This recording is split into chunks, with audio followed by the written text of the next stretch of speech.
sure do have fun racing the wind, chasing the... Funny how, for all you've done to your bodies,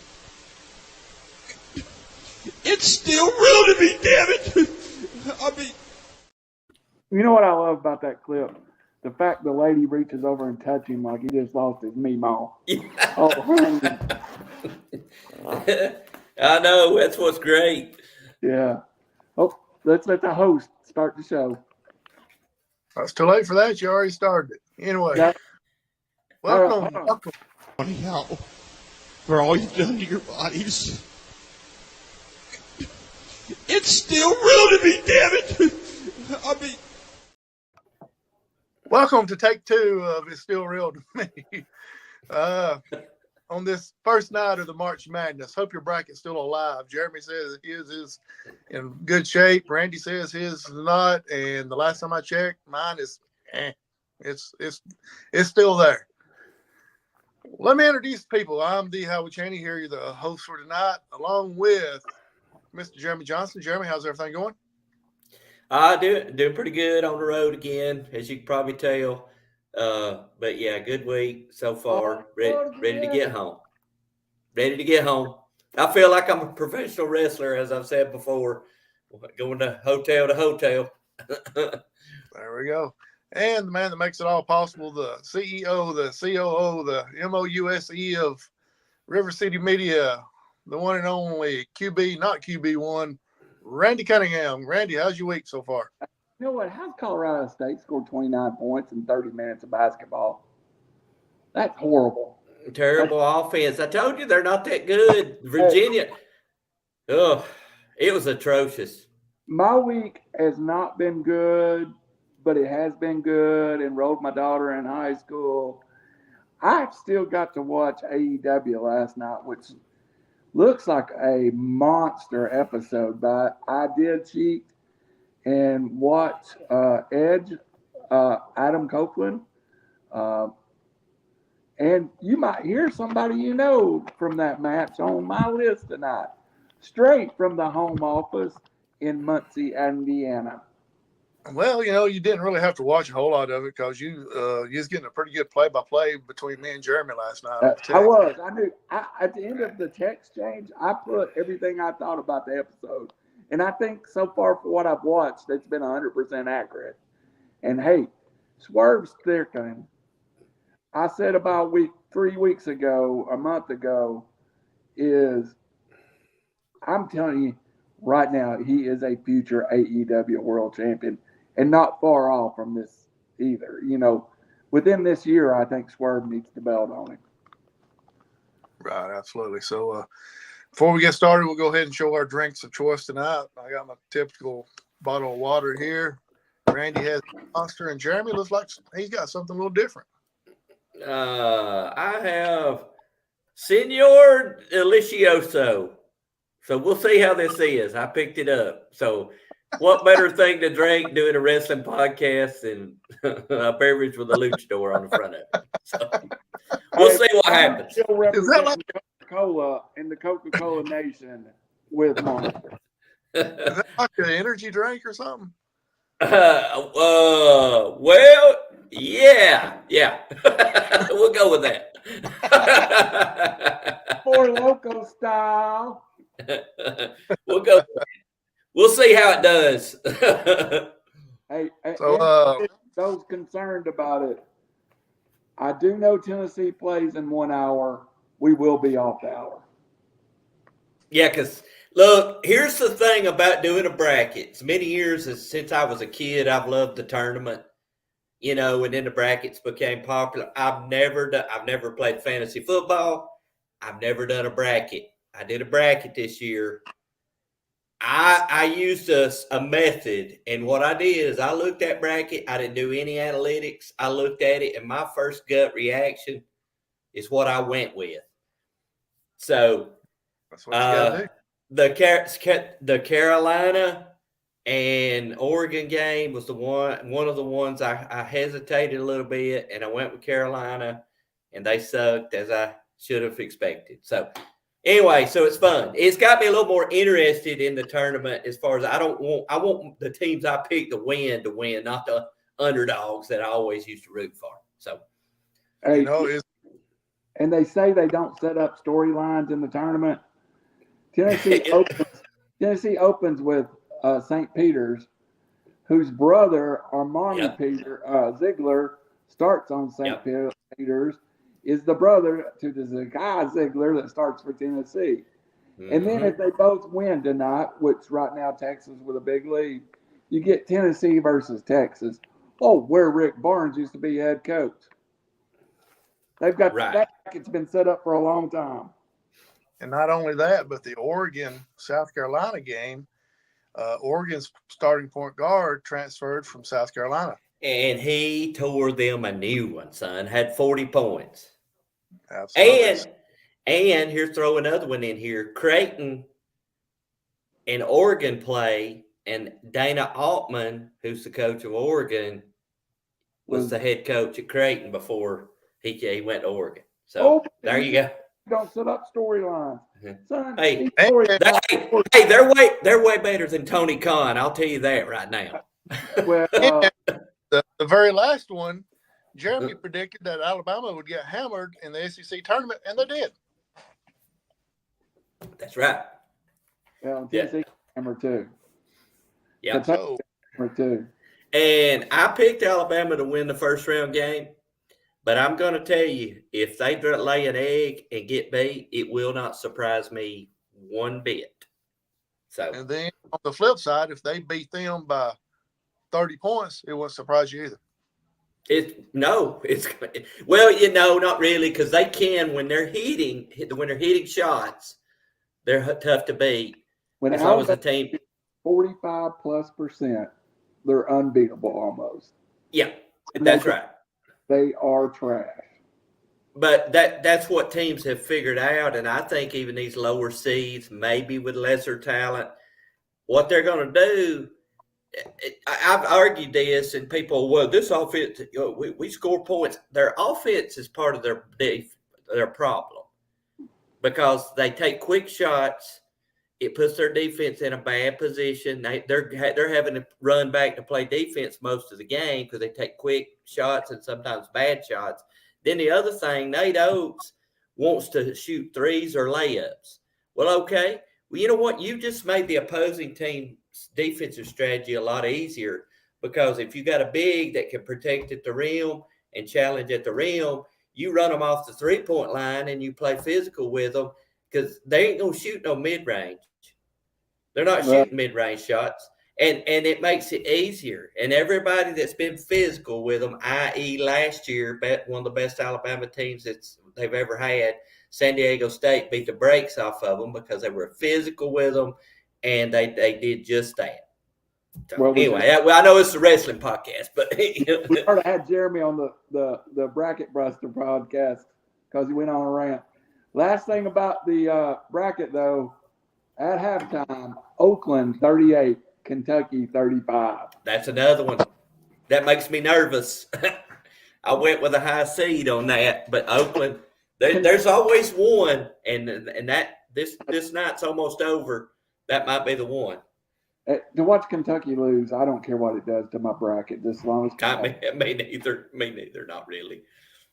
All right, let's get into the news, and the news is very slim this week. Very unusual with it being 3 weeks before WrestleMania. I guess the biggest thing was Okada winning a title last night in AEW in his first singles match. Randy, you told us to watch out for Okada when he came in, and so far, you've been right. If you watch Okada and you think anything other than he is one of the best 2 or 3 wrestlers in the world, you are wrong. And that includes WWE. His psychology is good. His in-ring performance is good. Is he good on the mic? Not really. He's never going to make this list. But he's better on the mic than Shinsuke Nakamura.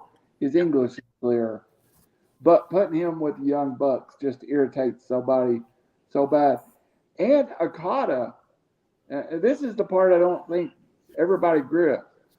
Okada would be on the line of a John Cena in Japan. He's never really been a heel. He's always kind of been that baby face. So this is, I think when he signed, he told, Tony Khan, I want to be a heel. I really think he's here to experience the other side of wrestling. But, let him be a heel for a while, turn him baby face. He'll end up with a world title. Hey.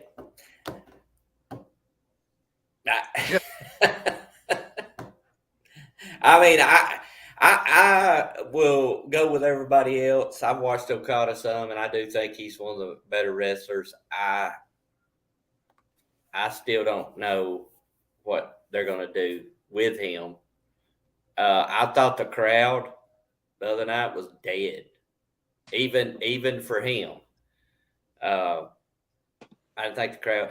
The match was pretty good. So let's say I think he's a good one to hold that title, because I think it's in the right person's hands right now. But I could see, hey, I would be in on an Okada Samoa Joe match, but with him being heel, Joe's a heel as well. Don't know right now. I think Swerve gets it first. I'm interested to see who Okada really feuds with. I don't think it's Eddie Kingston. It's a big style matchup last night. Hey, can I say something right here? And I texted y'all, and I don't know if you read it, but about this Mercedes Moné. Here's the part that drives me nuts about AEW. So you have this match with Kingston. You had a little bit of interaction, last week too, with him and Kingston. So you think, okay, Eddie Kingston, all that. That would be good. That'd be something that I might could carry on for a little while. They have a title match on Dynamite instead of at the next pay-per-view. They could have built that to the pay-per-view. And then as soon as he wins the title, they don't even give him a minute to celebrate. And they run Pac out there with his music, who gets hurt and wrestles about once a year. And they run him out there, and he just gives him a stare and walks away. All right, so who are we feuding with? Are we feuding with Pac? Are we feuding with Eddie Kingston? What are we doing? I'm surprised they didn't run 2 or 3 more out there and just make you, okay, well, who's this going to be? Same way with Mercedes. That made me sick. Line her up with somebody. Line Okada up with somebody. Build a feud instead of doing this garbage. It drives me crazy. So Monet comes out. Her hair looks awful. Other than that, she's spectacular. And she comes out and she cuts a promo. She names everybody in the company. And then here comes the Sky Blue, who we believe, I think she's one of our favorites anyway. And Julia Hart. All right. Then they grab a chair. Here comes Willow and Statlander out there. They run them off, and then it looks like Willow's going to turn on Monet. What are you doing? Do one or the other, but quit this garbage. That's just I'm ranting this evening, but that just drives me insane. Here's the thing about it: they don't have people under 5-year contracts like WWE. They can't do it to you. I mean, you can't. I think Ospreay's contract's 24 months. You can't do a bloodline story. No. So it is much more territorial. It feels more territorial, and I think that's where I like it better. Neither of you, little age difference, grew up with territory. It feels more like territory wrestling than WWE. WWE is the king of 5-year storylines, and I get it. If that's what you grew up on, that's what you want to see. Yeah. I kind of what happened with, because I think they put together Okada Pac at the pay-per-view coming up, and I think that's a whole lot better than Okada Kingston. I really, more than the storyline, I think I like the wrestling. I don't disagree with it. The storyline's broken a little bit, but it drives me nuts. I think they had to get the title off of Kingston to make it. I love Eddie, but he's so limited that after 6 months of him being champ, I really was I'm kind of glad to not have to see that same match again, you know? Yeah, he don't. Yeah, there's nothing new. And again, everybody repeats themselves in matches, so I get that. But you're right. There is nothing new. I think it's great that a big star comes in. They grab the title right away. That's okay. Go ahead, Howie. I know Howie's about to say something right there. Edge on a storyline with Christian. Now, I think they attempted to do what we were talking about, but it's been 90 days, 120 days, and 5 years. Hey, and I'm ranting, but if I see Miss Wayne crotch somebody one more time, that happened. That is the most overused thing in AEW too. And I'm shooting all over them right now, and I changed my language there, but they do that every week. In addition, somebody gets punched in the crotch and they bleed. Can we not do something? Can we not? It loses the effect when you do it every week, maybe even multiple times in an episode. To me, it loses its impact. So big deal, he got hit in the crotch. It drives me nuts. Jeremy, you need to go back to your monster drink instead of that El Senor or whatever. Hey, nothing like a luchador to get you fired up. So I'm sorry. I apologize. I'll be quiet. I watched it on purpose, and I enjoy parts of it. I thought Will Ospreay, that was a fantastic promo. Loved it. Yes. Babyface. No, a babyface. He's turning. They're bringing him in now he's a babyface. But that was amazing. That was a good promo. Really good promo by Will Ospreay. In addition to the fact that the guy can go. So I'm more excited about Will Ospreay, if I'm excited about anything AEW wise, than I am Okada. To be honest with you. Hi guys, let's get started. We gotta get Randy off here in time to watch Tennessee play, and so Texas is just whopping the crap out of them. I know it. I see you. I don't know what I was thinking. Yeah, you see it in the background. So here we go. We got supposed to be the 5 best talkers in wrestling, period. But Randy's got 10, and he wants to give he says he's going to give his 10 through 6 without any explanation. He's just going to give the names. I think y'all will interrupt me. Hey, wait a minute, Mr. Host. Do I have permission to interrupt if he goes off the rails? Sure. Okay. And a very new addition, Christian Cage. Number 9, one of 2 managers, Paul E. Dangerously Heyman, whatever you want to call him. Yeah. Number 8, the newest addition to the list, and I think he's just earned being on this list in the last 3 weeks. Jeremy, you might want to get ready to comment here. Best promos of his career lately. Number 8, Cody Rhodes. I don't disagree with that. Nose to nose with Rock the last few weeks. I don't disagree with that. Number 7, and God, this one hurt me. High as I could put him. And when I do my top 5, I'm actually going to comment about him. James E. Cornette. Number 7.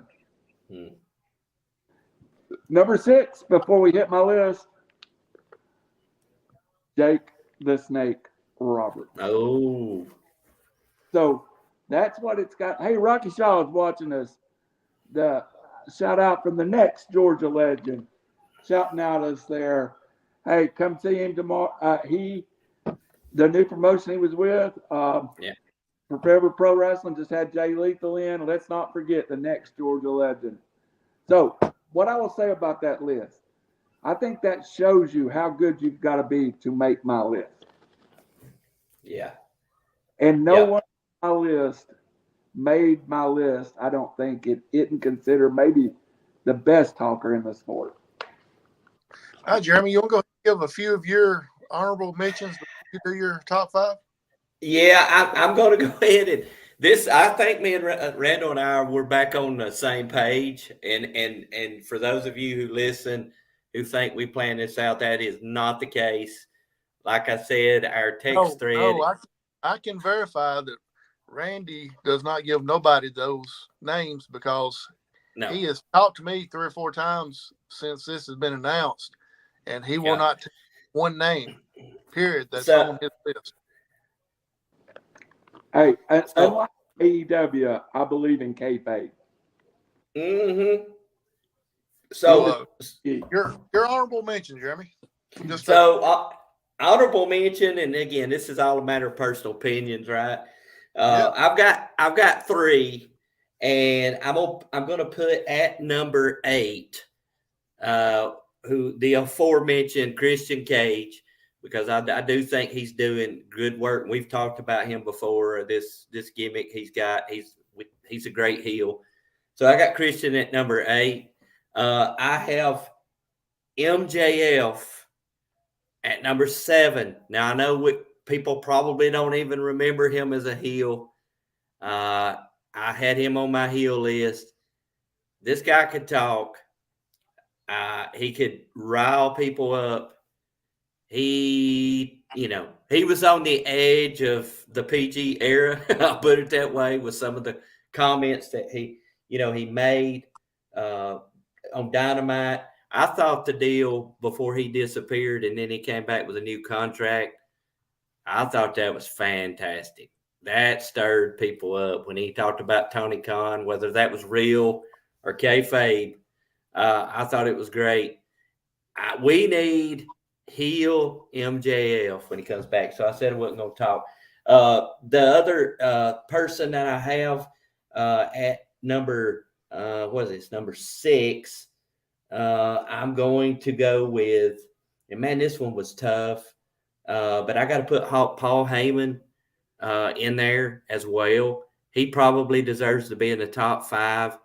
As you see my top 5, they're going to be historic figures that are not wrestling today. But number 6, I've got Paul Heyman. So good.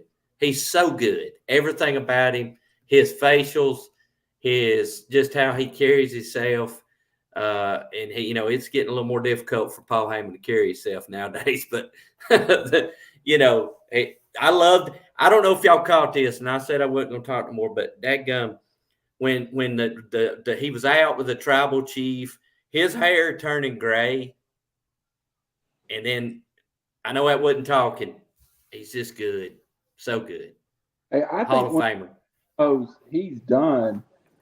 He said very few words. It was recently when the Cody Rhodes, Dusty Rhodes, ECW promo. That promo probably got Cody Rhodes on my list, because where Cody said, $100 in a Wachovia checking account for all of us. Yeah. And Dusty doing local TV commercials, not for money, but to keep the car. And who contacted him? And the look on Paul Heyman's face. His look was as good a promo as most words. Yeah, so good. All right, Randy, kick us off with number 5. Well, this I'll have to admit, I forgot about MJF, or he would have been somewhere on my honorable mention list or on this list. MJF is the best young talker in the sport. Mm-hmm. I started with number 5, which I think is maybe there's an argument to not even have him on the list. His promos were Kind of repetitive. We heard the same story, but God, what a reaction he got for him. My number 5 is Stone Cold Steve Austin. And, it's the walk a mud hole in you, but some of the stuff he did with Kurt Angle, the comedy stuff that he did with Angle, is some of the best comedy promos I've ever seen. The cowboy hat. Yeah. Who else could have took the word "what" and got "what" over? And I believe he got "what" over because he can't hear where the "what." But, I love Stone Cold, and it's not the with a couple of the other guys. It's the intelligence of the promo, which another one we left off is Nick Bockwinkel could be on anybody's list. But it's just what his words did to the crowd. Right. Well, it's one of those things where Stone Cold, when he comes out there, he doesn't talk above everybody's head. No, he talks like the normal wrestling fan does. You would hear that same promo in a bar in East Ridge at 11 o'clock on Friday night. Yeah. And I think it's been said that the best characters are they're just themselves. They're themselves, and I think in Stone Cold's case, they say he was himself. He was just amplified, turned on high.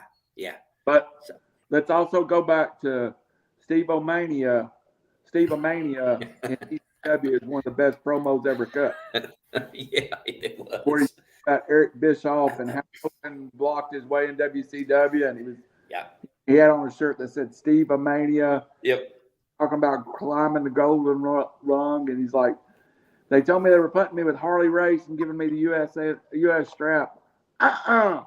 No, they're going to put us with Brian Pillman. And we get over a little bit, and we start getting the crowd, and nope, got to bust those two up. The crowd really don't like them. Yeah. I mean, it's one of the best shoot promos. It's as good as CM Punk's pipe bomb, in my opinion. Yeah, I'm gonna go with you on that. I'm never been that big of a fan of CM Punk.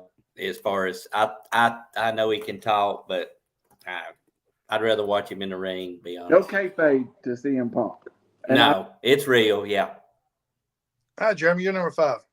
My number 5, and again, he named Stone Cold, and there's others that get left off this. And look, it's just redneck opinion, right?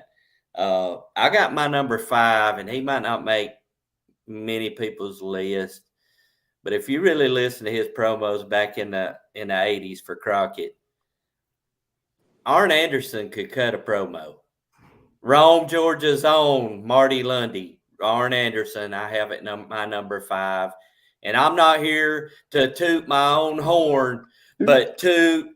Well, and we're going to hear that name again here in a few minutes, so go ahead. He was so underrated, and I know he was overshadowed because of somebody else that might be on my list, and I know he got overshadowed, and so did Tully Blanchard for that matter, because both of those guys could cut promos and could talk. James J. Dillon could promo. Yes. So the only weak link was always the fourth horseman, whether that be Lex or Barry. Ole could talk. He's pretty straightforward, but Ole could talk. But Arn Anderson, I love listening to Arn Anderson promos. I could find them on YouTube and just listen to them over and over. One of my favorite ones is Before the War Games, and that was a classic, Arn Anderson. Now, I think my favorite one when he was talking, I think he was talking to Baby Doll. A woman's place is making babies, and I don't know if y'all remember that one, but that's one of my favorite one. And that'd get you in a lot of trouble nowadays, right? But I always like the Road Warrior promo. You got your big arms and your swollen neck. You're not going to drop you on your head. Yeah. So I got Arn, such an underrated performer. All right, Jeremy, you're number 4. All right, my number 4, And again, this you may think I just looked at Crockett to make my list, but at number 4, I've got a manager, and I'm leaving off people as I'm thinking about this now. But I've got one James E. Cornette at my number 4 because in my mind, he might should be number 1. The only reason I don't have him number 1 is because he didn't wrestle, because he was 90-0. That's what I always got. When he started cutting a promo, he didn't stop, and it was yelling the whole time.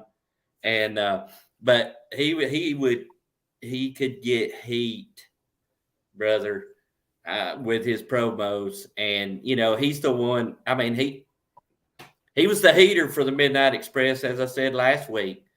I mean, I didn't ever think of Dennis, even though they did dastardly deeds as heels in the ring. Cornette's the one that made you hate him, not Bobby and not Stan or Dennis, but Jim Cornette is the reason you hated the Midnight Express and that mouth of his. He was my highest manager on my list. So it's not like I don't disagree. And I actually told Howie somewhere down the road, we need to come back to this subject and break it out to only managers. Only managers.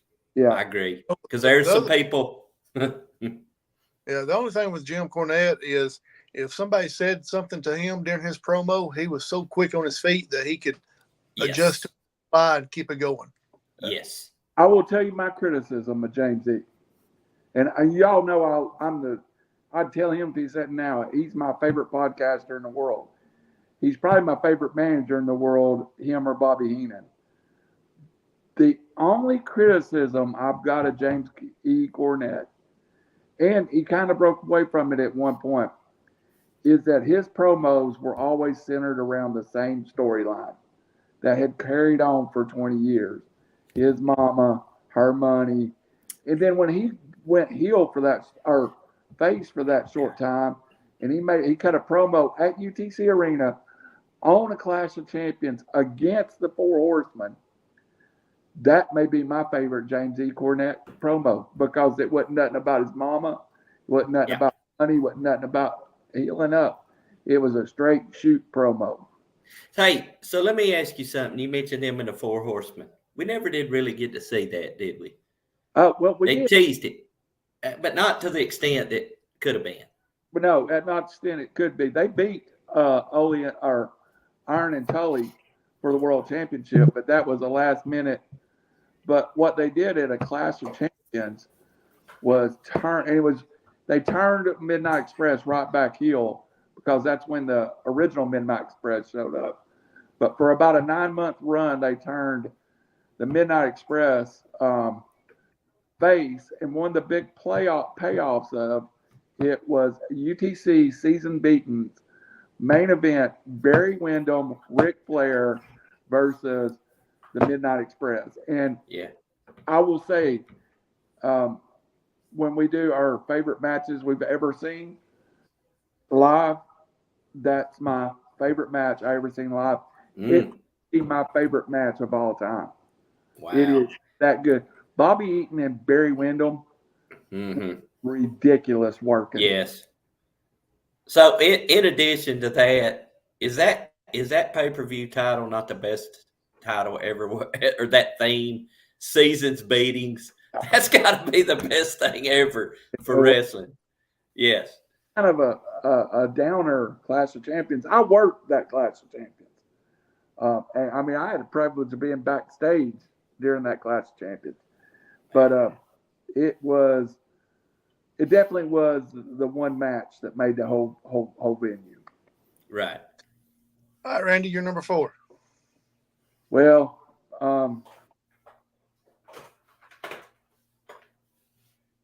I have came here to chew bubble gum, kick ass, and I am all out. There is no Hulk Hogan without one man, Roddy Piper.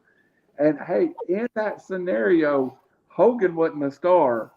Hogan was the puppet that they put into the good guy role. Piper made the WWE what they were. Piper has cut some of the most legendary promos. Go to the WCW.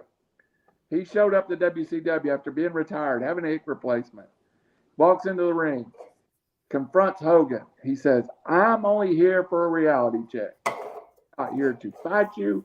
I'm not here for any reason other than a reality check.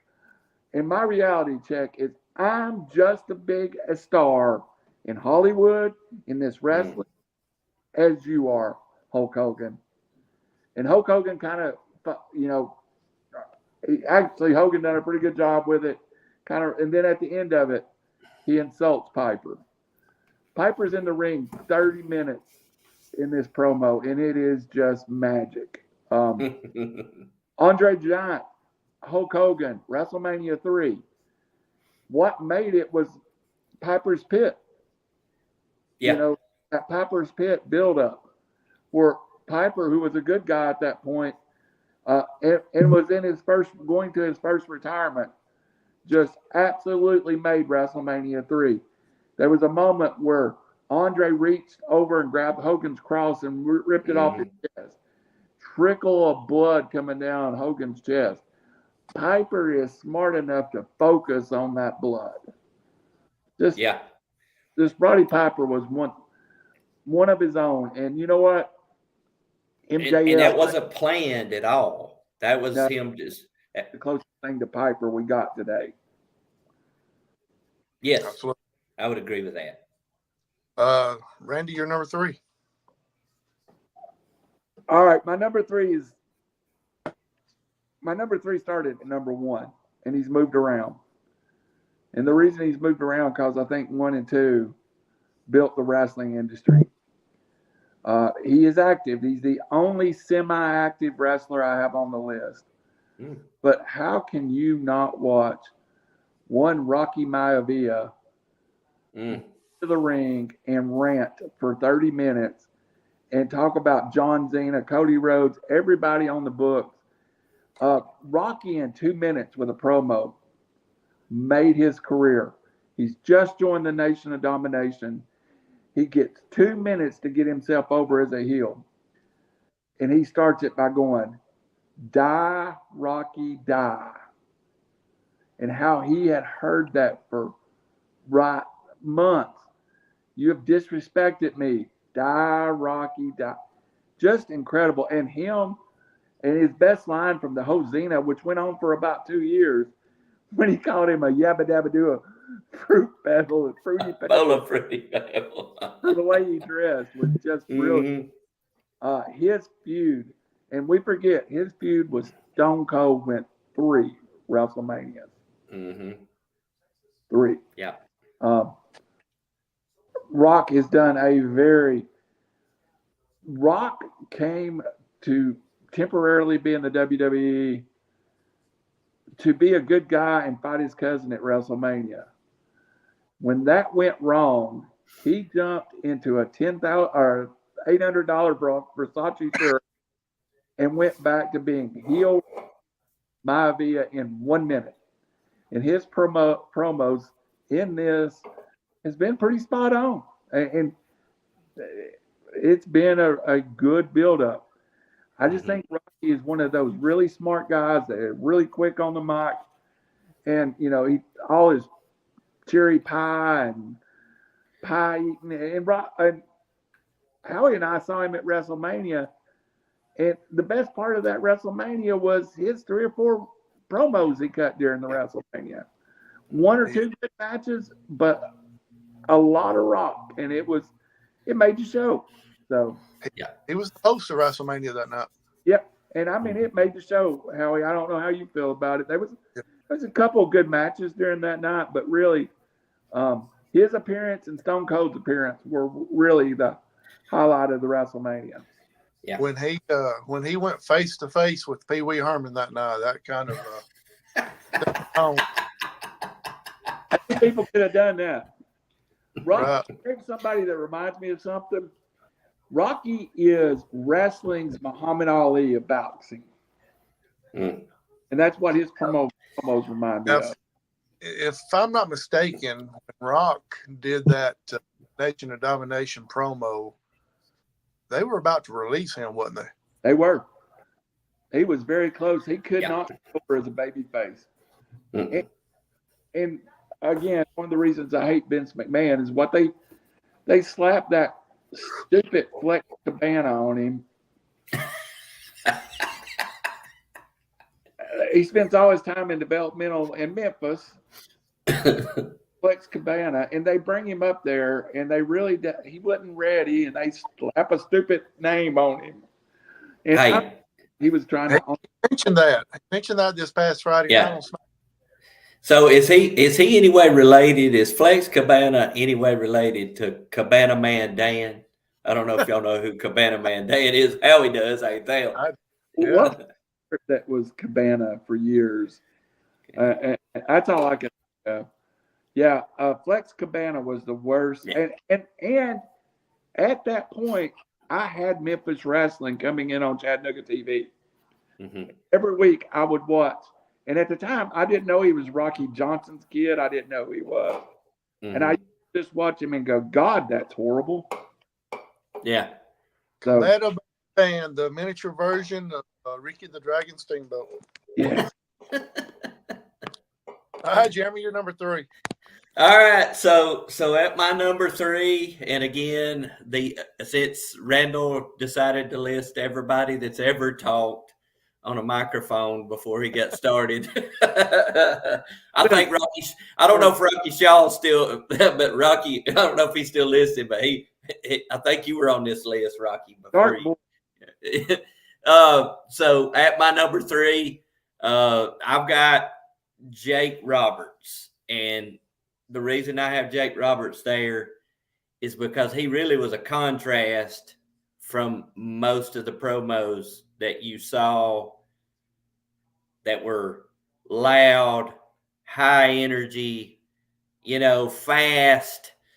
And Jake's psychology, period, to me is probably the best ever. How he moved in the ring, his movements, but his promos, when I was a kid, they scared me. When he would get real soft and talk like this, and he had that look in his eye and that facial, it was powerful, and it was a contrast to what you usually heard when they go, well, everything started with, you know me, Gene, I'm here tonight because Randall wanted to get this over with before Tennessee loses in the first round of the NCAA, And then tomorrow night, the Alabama Crimson Tide will know pain. Now, the contrast between him, his promos, and everybody else's. Hey, man. Powerful. Tennessee fans for years have dreamed of this NCAA run. What have you done? You've lost over and over. Oh, that's a Jake promo. Yeah. What are you going to do tonight when you lay down in the bed and UT suffered a double-digit loss? Well, cry. Talk about that because I'm getting nervous now. Good. You're number 2. My number 2. Again, I shouldn't even have a list because everything Randall's already mentioned them all. But I've got number 2, and he's already talked about him. But I've got The Rock at number 2 because even today he's doing that great work. And to me, even if you did it well like you did in the 90s at your height in wrestling, and you cut those promos and you had those Rock concerts and all the things that you did, and then you're out of wrestling for periods of time, to me, there's a war. To me, it would take a little bit to get back and to find that groove again. And to Randall's point, just like that, he switches and he's on.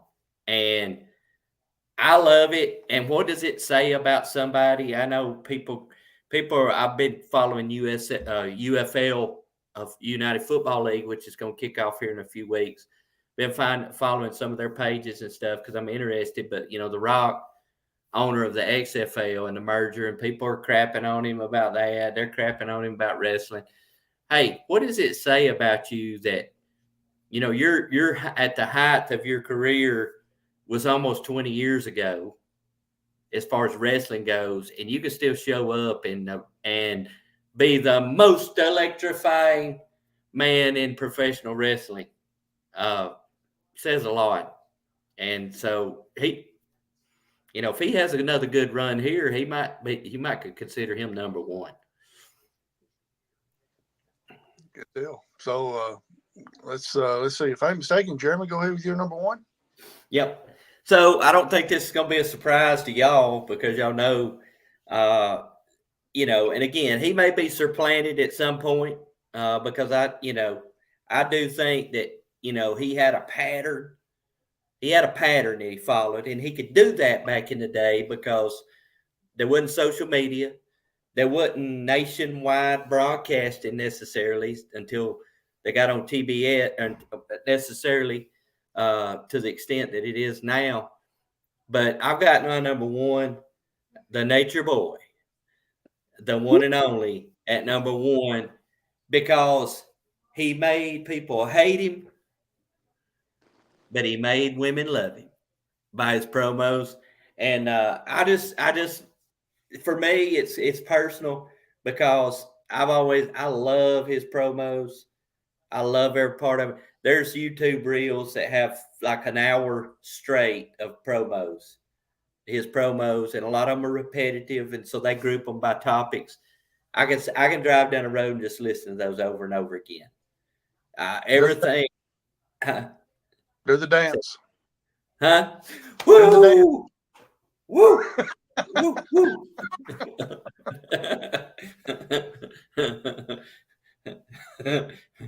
All right. Hey, outside this hotel room door, there's 25 women waiting on me to go, woo! Hey, for anybody that knows me, that's not real. There's literally nobody out there. There's waiting on you. It must be desperate time. Woo! Why? Because I'm the Nature Boy. No, it special place in my heart for the Nature Boy. Wheeling and dealing, kiss stealing, Randy Cunningham. Number two is Nature Boy Ric Flair. Number two. And Jeremy talked about me naming everybody, so obviously my number one hadn't been talked about. So let's talk about the number one and two in sequence together, because they are forever bonded together. Well, number one fact, it is easier to cut a great promo and be a heel than it is to cut a great promo and be a face. So for every Ric Flair promo, they had to be a Dusty Rhodes promo. Yeah. Mm-hmm. The most legendary wrestling promo in history is Dusty Rhodes' Hard Time promo. Mm-hmm. Dusty went from California to New York, and he was original in every place. I can think about Billy Superstar Graham when he talks about, I'm 260 pounds of sweet-eyed blue soul. He's in Florida. Kevin Sullivan, you are evil. I am going to take you down. You are the devil reincarnated. I can think about, I want to thank Jim Crockett Promotions, Starcade 85. It took some time, but we got it right. What I wanted, Nature Boy Ric Flair and Dusty Rhodes inside the steel cage. Mm-hmm. The words are just legendary, and everybody knows how about the Rhodes family. And I've even told the incident I had with Dusty when I was working for WCW, and for years I wouldn't even mention his name. I probably got some stories of Dusty Rhodes that would curl most wrestling fans' hair of some of the stuff Dusty did. I mean, Dusty was a man trying to get through life and raise a bunch of children and get a hold of much money as he could. And it took me to be an adult to realize that Dusty Rhodes, the character, and Dusty Rhodes, the man, were not the same person. And Dusty Rhodes, the man, while he was flawed, we are all flawed. And that man had a lot of pressure on him. Mm-hmm. So I think Ric Flair and Dusty Rhodes are all forever linked. Just like I think, and Hulk Hogan's not on my list because I hated the say your vitamins and prayers, and I hated that stuff. But forever, him and Roddy Piper are linked too. Yeah. Roberts, forever. We could have Macho Man on this list. Yeah. Macho Man are forever lived. Oh, yeah. Cody Rhodes and Roman Reigns will be forever linked. Yeah. After this, I mean, this is legendary what we're seeing. Yeah, I don't disagree with that at all. But I don't think we talked about building it up. The promo, the Southern promo, is an art that's gone. Mm-hmm. The WWE will use that art in its very top feud. And Seth Rollins is capable of putting on a good promo. Mm-hmm. Roman Reigns is capable of putting on a good promo. Somebody we didn't mention, and I'm so shocked that neither one of us brought up the name Mick Foley. Mm. Mom Burns. That's the one I was fixing to mention. Yeah. I've got 3 I was fixing to mention, but that was one of them. But I was surprised he wasn't mentioned. I'm kind of surprised that the next person I'm fixing to say wasn't mentioned because of the different, I guess, skill sets you could say that he did. And that's another Rhodes, Dustin Rhodes. I didn't love Dustin's character as Gold Dust, and I think that's his claim to fame. That's personal issues. I love Dustin Rhodes, the man. And again, you have to split these characters out. As Gold Dust, he done some great promos. His promos with Piper in the Backstreet Brawl, very, very good. Yeah. And then finish up, I have one I mentioned. Let's see, what was the other one I had? This one is actually an announcer, not necessarily on the promos and stuff, but Mike Tenay. The way he brought the matches to you, kind of like an Excalibur does at this moment, as far as naming off every move without a sock on his face. How he beat me to it. I was about to say, old sock face. Can you listen to the Prime, the Attitude Era? I hear Jim Ross in wrestling that I watch. Mm-hmm. I call them when I watch it in Jim Ross voices in my head. Good God Almighty! Yeah. Hey, and I'll wrap it up on this one too. Becky Lynch is as good as anybody on a stick. She's the best woman promo and deserved to be. Shame on me and Jeremy for not having her on the list. Yeah. Microphone with her. Yeah. Let's be clear, microphone. Yes. But yeah, no, I the ladies today, especially, but I would say maybe all time, she's as good as they come on the microphone. So did you see, by the way, did you see her jump off that ladder on top of the other night? Yeah. Oh, that was great. And one last one that it comes to mind, and I always like hearing them talk. That was Ted DiBiase, $1 Million Man. Yeah. Yeah. I didn't like the character again. Well, not the character, but what he said. Yeah, I didn't mind the character necessarily. I thought it's like with anything WWE, it's a little over the top, especially back in that day.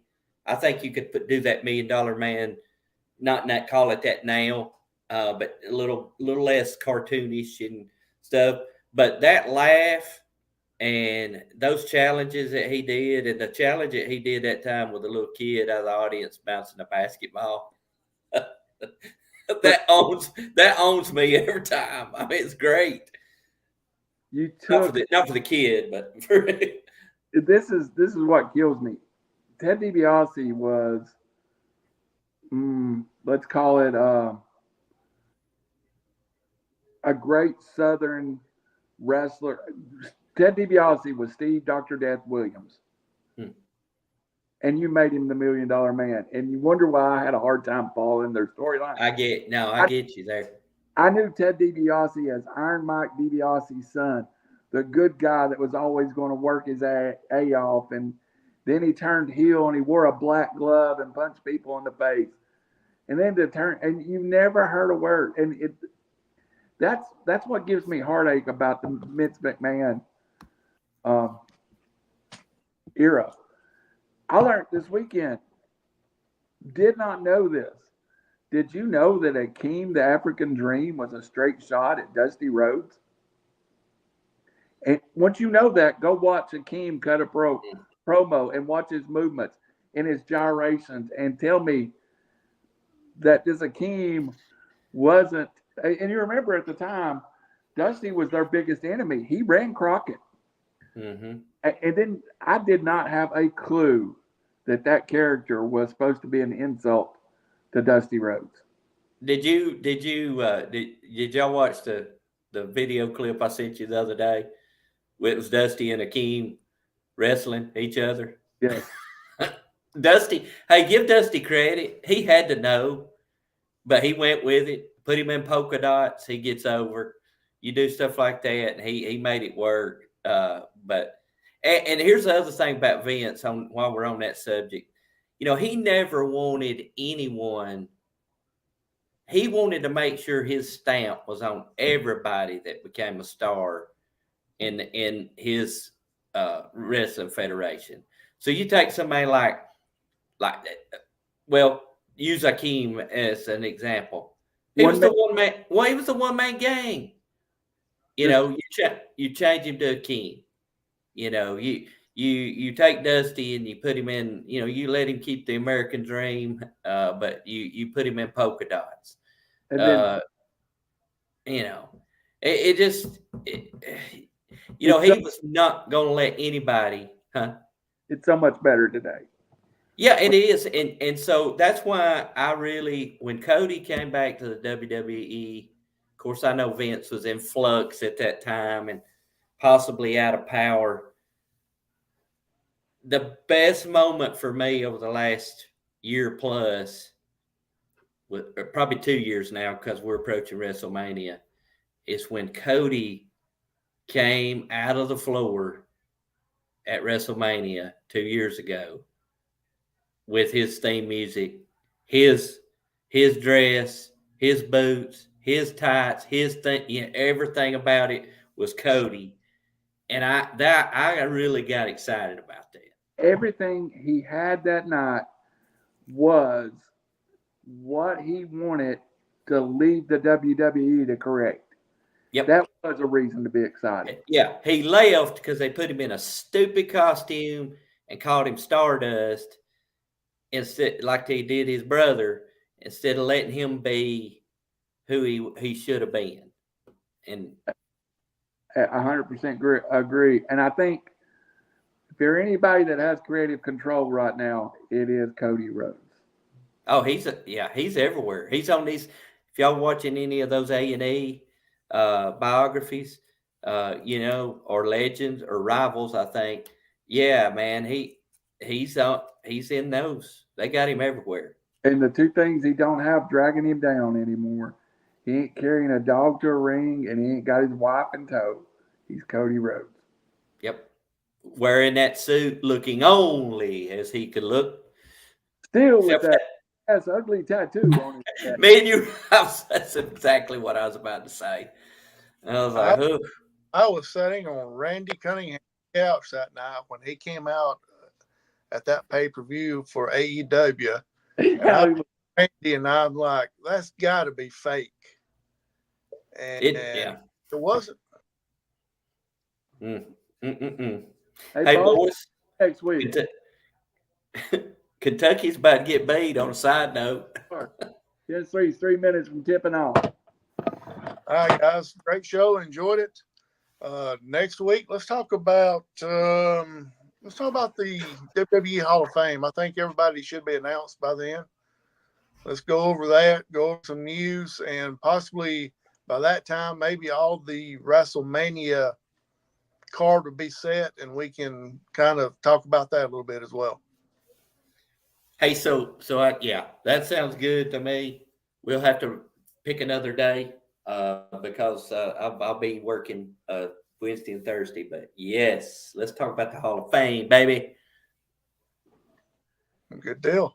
So, Randy's nervous. I know how he is on big game nights. Jeremy's fired up because he's got a luchador on his can that he's drinking. And it's past my bedtime, so we're going to call it a night. Hey, drinking Monster at 9:30 to stay up to watch Tennessee play basketball. Look like Jeremy's got a Celtics hat on, too. I do. There you go. You might hear me next week. Hey, Damn, by the way, do you know what this is right here?